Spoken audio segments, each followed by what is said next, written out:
ನಮಸ್ಕಾರ ಸ್ನೇಹಿತರೆ, welcome to GVS creations YouTube channel. ಇದು ಶನಿದೇವನ ಊರು. ಇಲ್ಲಿ ಯಾವುದೇ ಅಪರಾಧಗಳು ನಡೆಯುವುದಿಲ್ಲ. ಈ ಹಳ್ಳಿಯಲ್ಲಿರುವ ಮನೆಯ ಬಾಗಿಲುಗಳು ಯಾವತ್ತಿಗೂ ಕೂಡ ತೆರೆದೇ ಇರುತ್ತವೆ. ಆದರೆ ಆಶ್ಚರ್ಯ ಪಡುವ ವಿಷಯವೇನೆಂದರೆ ಇಲ್ಲಿ ಯಾವುದೇ ಕಳ್ಳತನಗಳು ಆಗುವುದಿಲ್ಲ. ಇದೇ ಆ ಊರು. ಮಹಾರಾಷ್ಟ್ರದಲ್ಲಿ ಇರುವ ಒಂದು ಚಿಕ್ಕ ಊರು ಶನಿಸಿಗ್ನಾಪುರ. ಕೇವಲ 4,000 ಜನರು ಇರುವ ಈ ಊರಿನ ಎಲ್ಲ ಜನರು ಕೂಡ ತಮ್ಮ ಮನೆಯ ಬಾಗಿಲುಗಳು ಇಲ್ಲದೆಯೂ ಕೂಡ ಶಾಂತಿಯುತವಾಗಿ ಮಲಗುತ್ತಾರೆ. ಯಾಕೆಂದರೆ ಎಲ್ಲರಿಗೂ ಗೊತ್ತು, ಇಲ್ಲಿ ಏನಾದರೂ ಕಳ್ಳತನ ಮಾಡಲು ಪ್ರಯತ್ನಿಸಿದರೆ ಅವರಿಗೆ ಎಂತಹ ಶಿಕ್ಷೆ ದೊರೆಯುತ್ತದೆ ಎಂದರೆ ಅದು ನಮ್ಮ ಕಾನೂನಿಗಿಂತ ಭಯಂಕರವಾಗಿರುತ್ತದೆ. ಮತ್ತು ಅವರ ಶಿಕ್ಷೆ ಕೋರ್ಟ್ ಅಥವಾ ಊರಿನ ಮುಖ್ಯಸ್ಥರು ಕೊಡುವುದು ಅಲ್ಲ, ಆದರೆ ಈ ಶಿಕ್ಷೆಯನ್ನು ನೀಡುವುದು ಇಲ್ಲಿನ ಒಂದು ದೇವತೆ. ಇದು ಇಲ್ಲಿ ಎಷ್ಟೋ ಸಾವಿರ ವರ್ಷಗಳ ಹಿಂದೆ ಈ ಊರಿನಲ್ಲಿ ಒಂದು ಮೂರ್ತಿಯ ರೂಪದಲ್ಲಿ ಕಾಣಿಸಿಕೊಂಡಿರುತ್ತದೆ. ಆ ದೇವರು ತನ್ನ ದಿವ್ಯ ಶಕ್ತಿಗಳಿಂದ ತನ್ನ ಭಕ್ತರಿಗೆ ಕಾಯುತ್ತಾನೆ. ಆದರೆ ಅದೇ ಶಕ್ತಿ ಕೆಟ್ಟ ಕೆಲಸಗಳನ್ನು ಮಾಡುವವರಿಗೆ ಕೆಲವೇ ಕ್ಷಣಗಳಲ್ಲಿ ಅತ್ಯಂತ ಪರಿಣಾಮಕಾರಿ ಶಿಕ್ಷೆಯನ್ನು ನೀಡುತ್ತಾನೆ. ಶನಿದೇವರು ಎಂದರೆ ಯಾರು? ಸ್ನೇಹಿತರೆ, ಸ್ಕಂದ ಪುರಾಣದ ಪ್ರಕಾರ ಶನಿದೇವನು ಸೂರ್ಯದೇವ ಮತ್ತು ಛಾಯಾದೇವಿಯ ಮಗ. ಇವರು ನೀಲವರ್ಣ ಮತ್ತು ಕಪ್ಪು ಬಟ್ಟೆಗಳನ್ನು ಧರಿಸಿಕೊಳ್ಳುವ ಮತ್ತು ಕೈಯಲ್ಲಿ ಧನಸ್ಸು, ಬಾಣ, ಕೊಡಲಿ ಮತ್ತು ತ್ರಿಶೂಲಗಳನ್ನು ಹಿಡಿದು 8 ಕುದುರೆಗಳ ರಥದಲ್ಲಿ ಕಾಣಿಸಿಕೊಳ್ಳುತ್ತಾರೆ.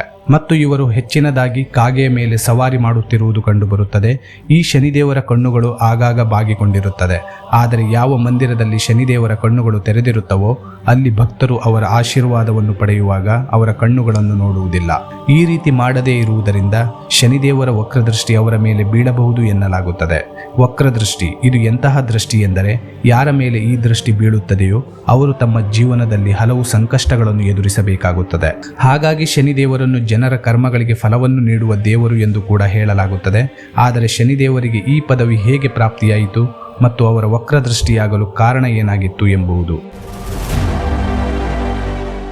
ಸ್ನೇಹಿತರೆ, ನಿಮಗೆ ತಿಳಿದಿರುವ ಹಾಗೆ ಶನಿದೇವರ ಜನ್ಮ ಆಗುತ್ತಲೇ ಅವರು ತನ್ನ ಪಿತರಾದ ಸೂರ್ಯದೇವನ ಮೇಲೆ ವಕ್ರದೃಷ್ಟಿಯನ್ನು ಬೀರಿ ಗ್ರಹಣವನ್ನು ನೀಡಿದರು. ಒಂದು ದಿನ ಸೂರ್ಯ ಪತ್ನಿ ಸಂಗ್ಯಾದೇವಿಯು ತನ್ನ ಪತಿಯ ದೇಹದಿಂದ ಬರುವ ಊರ್ಜವನ್ನು ಸಹಿಸಿಕೊಳ್ಳಲು ಆಗದಿರುವುದರಿಂದ ಅವರು ತನ್ನದೇ ಶರೀರದ ಛಾಯೆಯಿಂದ ಛಾಯಾದೇವಿಯನ್ನು ನಿರ್ಮಾಣ ಮಾಡುತ್ತಾರೆ. ಮತ್ತು ಛಾಯಾದೇವಿಗೆ ತನ್ನ ಸ್ಥಾನವನ್ನು ಬಿಟ್ಟುಕೊಟ್ಟು ಸಂಗ್ಯಾದೇವಿಯು ತಪಸ್ಸು ಮಾಡಲು ಹೊರಟು ಹೋಗುತ್ತಾರೆ. ಆದರೆ ಛಾಯಾದೇವಿಯು ತದ್ರೂಪಿ ಸಂಗ್ಯಾದೇವಿಯ ಹಾಗೆ ಕಾಣುತ್ತಿದ್ದರೂ ಸೂರ್ಯದೇವರಿಗೆ ಛಾಯಾದೇವಿಯ ಮೇಲೆ ಯಾವುದೇ ಅನುಮಾನ ಬರುವುದಿಲ್ಲ. ಹಾಗಾಗಿ ಛಾಯಾದೇವಿಯ ಹೊಟ್ಟೆಯಲ್ಲಿ ಬೆಳೆಯುತ್ತಿರುವ ಮಗುವಿಗೆ ದಿವ್ಯ ಶಕ್ತಿಗಳು ದೊರೆಯುತ್ತವೆ. ಮತ್ತು ಆ ಮಗು ಜನ್ಮ ತಾಳಿದಾಗ ಆ ಮಗುವನ್ನು ನೋಡಿದ ಎಲ್ಲಾ ದೇವತೆಗಳಿಗೂ ಆಶ್ಚರ್ಯವಾಗುತ್ತದೆ.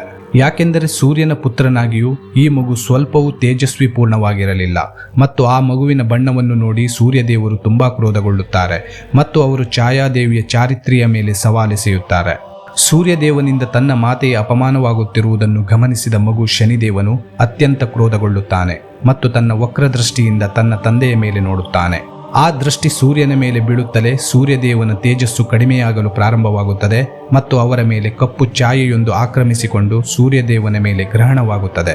ಇಂತಹ ವಿಚಿತ್ರವನ್ನು ನೋಡಿದ ಎಲ್ಲಾ ದೇವತೆಗಳು ಕೂಡ ದಿಗ್ಭ್ರಾಂತರಾಗುತ್ತಾರೆ. ಆಗ ಸೂರ್ಯದೇವನು ತನ್ನ ಈ ಅವಸ್ಥೆಯನ್ನು ತಿಳಿದುಕೊಳ್ಳಲು ಶಿವನ ಬಳಿ ಹೋಗುತ್ತಾರೆ.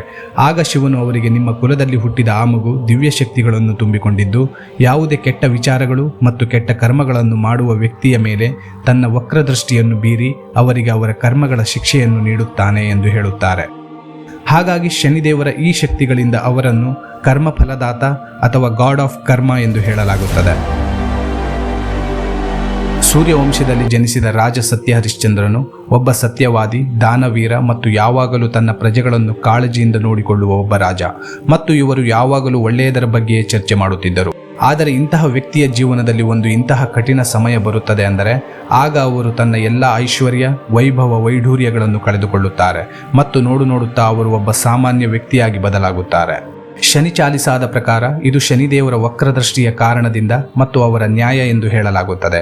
ಆದರೆ ಇಲ್ಲಿ ರಾಜ ಸತ್ಯ ಹರಿಶ್ಚಂದ್ರನು ತನ್ನ ಒಳ್ಳೆಯ ಕೆಲಸಗಳಿಂದ ಹೆಸರುವಾಸಿಯಾಗಿದ್ದರು. ಆದರೆ ಶನಿದೇವರು ಅವರ ಮೇಲೆ ಯಾಕೆ ತನ್ನ ವಕ್ರದೃಷ್ಟಿಯನ್ನು ಬೀರಿದರು ಎಂಬುದು. ಜನಪ್ರಿಯ ಕಥೆಗಳ ಪ್ರಕಾರ ರಾಜ ಹರಿಶ್ಚಂದ್ರರಿಗೆ ತನ್ನ ದಾನ ಧರ್ಮಗಳಿಂದ ಒಂದು ಗರ್ವ ಶುರುವಾಗಲು ಪ್ರಾರಂಭವಾಗಿತ್ತು ಮತ್ತು ಮನಸ್ಸಿನಲ್ಲಿ ಸ್ವಲ್ಪವೇ ಸ್ವಲ್ಪ ಅಹಂಕಾರದ ಭಾವನೆ ಜಾಗೃತಗೊಳ್ಳುತ್ತಿತ್ತು. ಈ ಕಾರಣದಿಂದಲೇ ಶನಿದೇವರ ವಕ್ರದೃಷ್ಟಿ ಅವರ ಮೇಲೆ ಬೀಳುತ್ತದೆ ಮತ್ತು ಅವರು ತನ್ನ ಎಲ್ಲ ವೈಭವವನ್ನು ಕೂಡ ಕಳೆದುಕೊಳ್ಳುತ್ತಾರೆ. ಇನ್ನೂ ಕೆಲವರು ಹೇಳುವ ಪ್ರಕಾರ ಅದು ರಾಜ ಹರಿಶ್ಚಂದ್ರನ ಹಿಂದಿನ ಜನ್ಮದ ಕರ್ಮಗಳ ಫಲವಾಗಿತ್ತು. ಅಹಂಕಾರ, ಲೋಭ ಮತ್ತು ಮತ್ಸರ ಇವುಗಳ ಭಾವನೆ ವ್ಯಕ್ತಿಯ ಕೆಟ್ಟ ಕರ್ಮಗಳ ಪಟ್ಟಿಯಲ್ಲಿ ಸೇರಿಕೊಳ್ಳುತ್ತದೆ ಎಂದು ನಂಬಲಾಗುತ್ತದೆ. ಅದೇ ಪ್ರಕಾರ ಈ ಎಲ್ಲ ಕೆಟ್ಟ ಕರ್ಮಗಳಿಗೆ ಲೆಕ್ಕ ಹಾಕಿ ಶಿಕ್ಷೆಯನ್ನು ಶನಿದೇವರು ನೀಡುತ್ತಾರೆ. ಹಾಗೆಯೇ ಯಮರಾಜನು ವ್ಯಕ್ತಿಯ ಮೃತ್ಯುವಿನ ನಂತರ ಒಳ್ಳೆಯ ಮತ್ತು ಕೆಟ್ಟ ಕರ್ಮಗಳ ಲೆಕ್ಕ ಹಾಕುತ್ತಾರೆ. ಅದರಂತೆ ಶನಿದೇವರು ಕೂಡ ನಮ್ಮ ಜೀವನದಲ್ಲಿ ಮಾಡಿದ ಕೆಟ್ಟ ಮತ್ತು ಒಳ್ಳೆಯ ಕೆಲಸಗಳನ್ನು ಲೆಕ್ಕ ಹಾಕಿ ಕರ್ಮಗಳ ಫಲ ನೀಡುತ್ತಾನೆ. ಶನಿದೇವರ ಈ ಪ್ರಭಾವವನ್ನು ಅಸ್ಟ್ರಾಲಜಿಯಲ್ಲಿ ಸಾಡೆ ಸಾತಿ ಮತ್ತು ಶನಿ ಮಹಾದಶ ಎಂಬ ಹೆಸರಿನಲ್ಲಿ ನಂಬಲಾಗುತ್ತದೆ.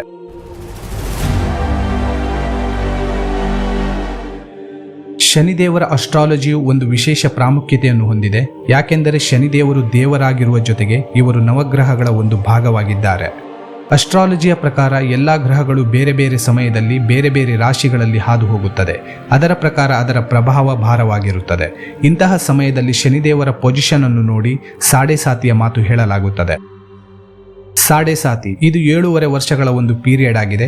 ಆಗ ಶನಿಗ್ರಹವು ಒಬ್ಬ ವ್ಯಕ್ತಿಯ ಚಂದ್ರ ರಾಶಿಯಿಂದ ಹಾದು ಹೋಗುತ್ತಿರುತ್ತಾನೆ. ಈ ಸಮಯದಲ್ಲಿ ಆ ವ್ಯಕ್ತಿಗೆ ಹಲವಾರು ಕಷ್ಟಗಳನ್ನು ಎದುರಿಸಬೇಕಾಗುತ್ತದೆ. ಆದರೆ ಈ ಶನಿ ಮಹಾದಶವು ಸ್ವಲ್ಪ ಬೇರೆಯಾಗಿರುತ್ತದೆ. ಸಾಡೆ ಸಾತಿಯು ಶನಿದೇವರ ಒಂದು ನೆಗೆಟಿವ್ ಎಫೆಕ್ಟ್ಸ್ ಇಂದ ತುಂಬಿಕೊಂಡಿರುತ್ತದೆ. ಆದರೆ ಅದೇ 19 ವರ್ಷಗಳ ಕಾಲ ನಡೆಯುವ ಶನಿ ಮಹಾದಶ ಶನಿದೇವರ ಪಾಸಿಟಿವ್ ಮತ್ತು ನೆಗೆಟಿವ್ಸ್ ಎರಡನ್ನೂ ಹೊಂದಿಕೊಂಡಿರುತ್ತದೆ. ಶನಿ ಚಾಲಿಸಾದಲ್ಲಿ ಹೇಳಿದ ಪ್ರಕಾರ ಪಾಂಡವರ ವನವಾಸವೇ ಆಗಿರಲಿ ಅಥವಾ ರಾವಣನ ವಧೆಯೇ ಆಗಿರಲಿ, ಇವೆಲ್ಲವೂ ಶನಿದೇವರ ವಕ್ರದೃಷ್ಟಿಯ ಪರಿಣಾಮವೇ ಆಗಿತ್ತು. ಅದರಂತೆಯೇ ದೇವತೆಗಳು, ದಾನವರು ಮತ್ತು ದೊಡ್ಡ ದೊಡ್ಡ ತಪಸ್ವಿಗಳು ಕೂಡ ಈ ದೃಷ್ಟಿಯಿಂದ ಭಯಪಡುತ್ತಿದ್ದರು. ಮತ್ತು ಇಲ್ಲಿಯವರೆಗೆ ಸ್ವತಃ ಭಗವಾನ್ ಶಿವನು ಕೂಡ ಇದರಿಂದ ತಪ್ಪಿಸಿಕೊಳ್ಳಲು ಸಾಧ್ಯವಾಗಲಿಲ್ಲ. ಭಗವಾನ್ ಶಿವ ಮತ್ತು ಶನಿದೇವರ ಆ ಕಥೆಯನ್ನು ಕೇಳಬೇಕು ಎಂದೆನಿಸಿದರೆ ನಮಗೆ ಕಮೆಂಟ್ ಮೂಲಕ ತಿಳಿಸಿ. ನಾನು ನಿಮಗೆ ಆ ಆಸಕ್ತಿಕರ ಕಥೆಯನ್ನು ಹೇಳುವ ಪ್ರಯತ್ನ ಮಾಡುತ್ತೇನೆ. ಆದರೆ ಶನಿದೇವರ ಈ ವಕ್ರದೃಷ್ಟಿಯಿಂದ ತಪ್ಪಿಸಿಕೊಳ್ಳುವ ಕೆಲವು ಜನರು ಕೂಡ ಇರುತ್ತಾರೆ. ಅದರ ಕಾರಣವೇನೆಂದರೆ ಅದು ಒಂದು ಶಾಪ.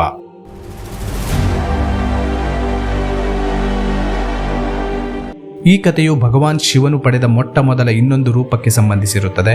ಆಥರ್ ಮತ್ತು ಅಸ್ಟ್ರಾಲಜರ್ ಆದ ಪಂಡಿತ್ ಮನೀಶ್ ಶರ್ಮಾ ಅವರ ಪ್ರಕಾರ ಒಂದು ಸಲ ಭೂಮಿಯ ಮೇಲೆ ಮಿತ್ರಾಸುರ ಎಂಬ ಒಬ್ಬ ರಾಕ್ಷಸನ ಅನಾಹುತಗಳು ಹೆಚ್ಚಾಗಿತ್ತು.